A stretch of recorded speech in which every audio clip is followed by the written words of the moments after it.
नमस्ते दोस्तों, स्वागत है आप सबका स्पेशल ब्लॉग में। मैं आपको दोस्त पूजा स्वागत करती हूँ आप सभी के मेरे चैनल पर। तो दोस्तों कैसे आप सब उम्मीद करते हैं सभी अच्छे होंगे और मैं ठीक हूँ। चल रही है गाड़ी और इसी का नाम शायद ज़िंदगी है, तो चलती रहेगी। आज मतलब बहुत दिनों से सोच रही थी कि आप लोगों के साथ कुछ मैं शेयर कर रही हूँ, जो कि मेरे मन में बहुत ज़्यादा मतलब वो चल रहा था।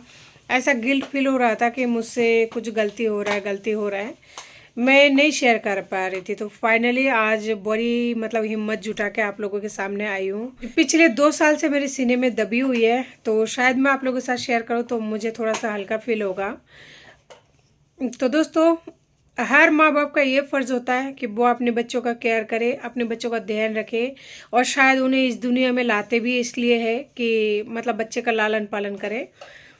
लेकिन कुछ लोग ये चीज़ भूल जाते हैं, मतलब दुनिया में लेके तो आते हैं और उसके बाद में भूल जाता है कि हाँ, हमने बच्चों को जन्म दिया, वो हमारा फ़र्ज़ है, जिम्मेदारी है, या फिर जो भी आता है मेल या फीमेल, उसमें उनका कोई कसूर नहीं होता। लेकिन वो ये सब कुछ जान के बूझ के या जो भी है कंडीशन, वो लोग बहुत बुरा मतलब क्या कहे कि कैसा बर्ताव करता है। और ये जो बातें हैं वो मैं किसी और के बारे में नहीं, ना ही मेरे पति के बारे में बात कर रही हूँ। आज मैं पर्सनल बात कर रही हूँ। पर्सनल मतलब खुद की मतलब मेरे पापा के बारे में बात कर रही हूँ। फिलहाल वो है नहीं इस दुनिया में, तो मेरे सीने में दबी हुई है, तो फिर मैं क्यों ना वो बातें आप लोगों के साथ शेयर करूँ, क्योंकि इंसान की लाइफ में बहुत सारी ऐसी चीज़ होती है वो हर किसी से शेयर नहीं कर सकती। और ये जो मेरा फैमिली है, ये एक ऐसी फैमिली है जहाँ मुझे सपोर्ट मिलती है, बहुत ज़्यादा हिम्मत मिलती है। बहुत सारे ऐसे लोग हैं जो मुझे बहुत ज़्यादा मोटिवेट करते हैं, तो आप लोगों के साथ शेयर करना मुझे नहीं लगता मैं कुछ गलत कर रही हूँ। तो फाइनली मैं अपने पापा के बारे में बात कर रही हूँ। जी हाँ, वो इस दुनिया में नहीं है, लेकिन मैं फिर भी बात कर रही हूँ क्योंकि मेरे भी उनके प्रति कुछ फ़र्ज़ था जो मैं भी नहीं पूरा कर पाई हूँ, और मेरी पूरा नहीं करने की बजाय मेरी मजबूरी है, और मेरी मजबूरी भी बनाया गया है, वो है बनाने वाला मेरा पति। तो चलिए पहले पापा की बातें शुरू करते हैं। तो जब मेरे जन्म हुआ तो मेरे पापा को ऐसा लगा कि लड़का होगा, लेकिन बदकिस्मती से लड़की हुई। तो उनको बहुत ही दुख हुआ, तो उन्होंने हमारा लालन पालन तो किया नहीं। फाइनली उन्होंने मुझे मतलब एक तरह से बोले छोड़ दिया था। फिर मेरी दादी ने मुझे पाला, थोड़े दिन मेरी मम्मी ने पाला, तो इसी तरह से मैं बड़ी हुई। और जब वो ख़त्म हुए तो वो कहते हैं ना, जैसे करनी वैसी भरनी, जैसे को तैसा। तो वही वाली बात मतलब गलत नहीं है। तो जब मेरे पापा ख़त्म हुए, 23 जनवरी को ख़त्म हुए, तो जनवरी महीने में मैं पापा के बारे में कुछ बात करूं तो मेरे में इतना हिम्मत नहीं था, क्योंकि उस टाइम चाहे कोई इंसान दुश्मन भी होना, चाहे पापा कैसे भी हो, पापा ही होते हैं, क्योंकि वो जन्मदाता होते हैं। तो उन्होंने चाहे मेरे साथ जो कुछ भी किया हो, लेकिन वो उस चीज़ को मैं भुला नहीं पाती हूँ। तो दोस्तों फाइनली पापा 23 जनवरी 2022 को ख़त्म हुए थे, और इसका पापा उस टाइम जा चुके थे, यानी कि मेरा जो पति। तो मैंने उनसे फ़ोन करके पैसा मांगा था। मैंने बोला था कि मेरे 4-5 हज़ार रुपये डलवा दो मुझे, क्योंकि आपने तो शादी कर लिया, आप तो चले गए हो, तो 4-5 हज़ार रुपये डलवा दो। जो मेरी पापा जाने के बाद में हमारी में, यानी जो बंगाली कल्चर होता है उनमें पापा का श्राद्ध किया जाता है, लोगों को खिलाया जाता है, और जो भी गोदान वगैरह होता है वो सब किया जाता है। तो बेटियों को 4 दिन तक तो कुछ रस्में निभाना पड़ता है, और 15 दिन बाद में बेटियों को बहुत सारे रस्में होती है, पंडित बामन नाई जो भी होता है उनको बुला के किया जाता है। लेकिन मेरे पास पैसा नहीं होने की वजह से नहीं कर पाई थी मैं, क्योंकि मेरा पति उस टाइम मुझे छोड़ के जा चुके थे। उन्होंने मुझे कोई पैसा वगैरह नहीं दिया था, तो मेरी उस टाइम ऐसे हालत थी कि मतलब जिंदा लाश की बराबर थी, इसलिए मैं कुछ भी नहीं कर पाई थी। इस साल भी मैं नहीं कर पाई, क्योंकि इस साल भी मेरी जिम्मेदारी पिछले साल की तरह ही है। हाँ, पिछले साल से थोड़ा कम है, इस वक्त मैं जिंदा हूँ, चल फिर रही हूँ।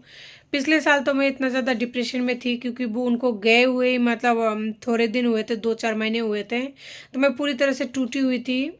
और मेरा उस टाइम कोर्ट कचहरी में चल ही रहा था पहला पहला कदम।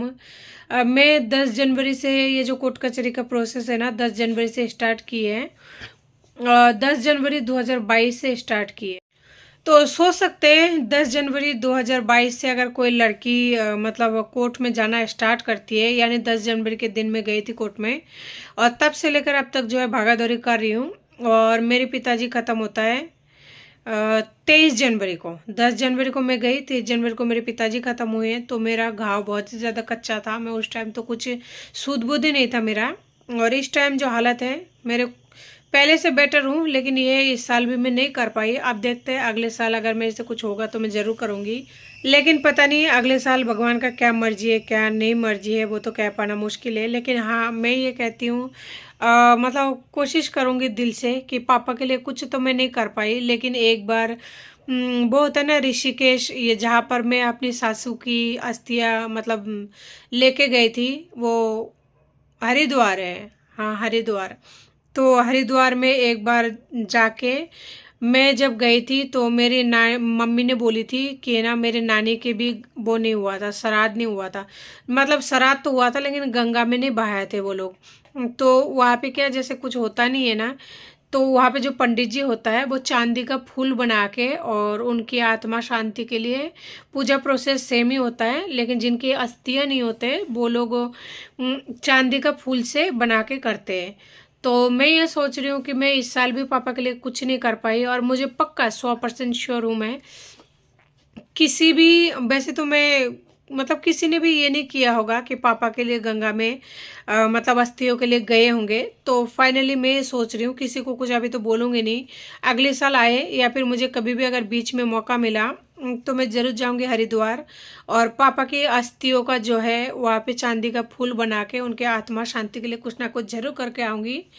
तो दोस्तों आप लोगों से इस बात का विनती करती हूँ कि आप लोग मुझ पर आशीर्वाद और दुआएं ज़रूर बनाए रखना कि जो पापा ने तो मेरा जो फर्ज था उन्होंने नहीं निभाया, क्योंकि बेटी हुई थी ना इसलिए उन्होंने मेरा त्याग कर दिया था, ठीक है।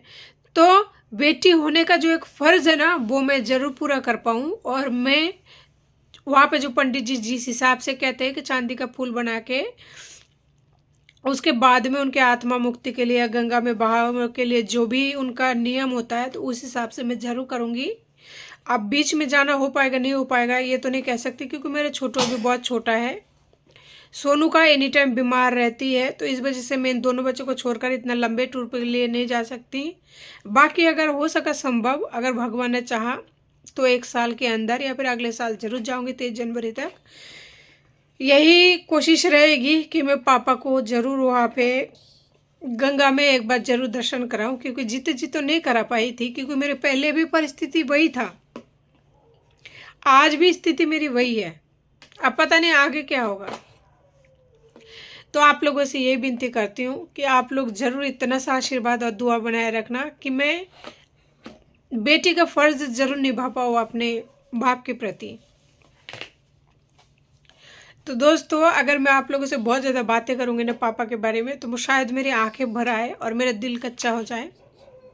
वैसे भी अभी फ्रिज की वजह से मैं पूरी तरह से दिमाग से मतलब सही नहीं हो पाई हूँ। अभी भी मेरा मन बहुत ज़्यादा कच्चा है, मैं अंदर से बहुत ज़्यादा टूटी हुई हूँ, क्योंकि फ्रिज सही तो हो गई है लेकिन उसमें प्रेशर नहीं बन रहा है।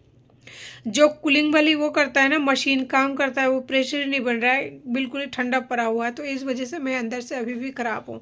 इतना सा सही होने से कुछ नहीं होता। अगर इतना बड़ा फ्रिज में आपको 2 सब्जी भी नहीं रख पाओ तो क्या मतलब है, वैसे भी वो ख़राब हो चुका है, कोई मतलब नहीं है। तो इसलिए मैं आज और है ना रोने का हिम्मत नहीं है। आज ये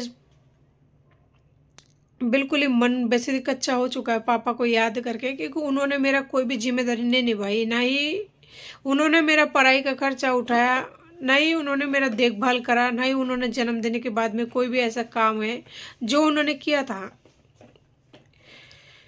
बस इतना कहना चाहूँगी कि अगर मेरी दादी जिंदा नहीं होती तो शायद मैं जिंदा नहीं होती, इस दुनिया में अब तक अलविदा कह दी होती।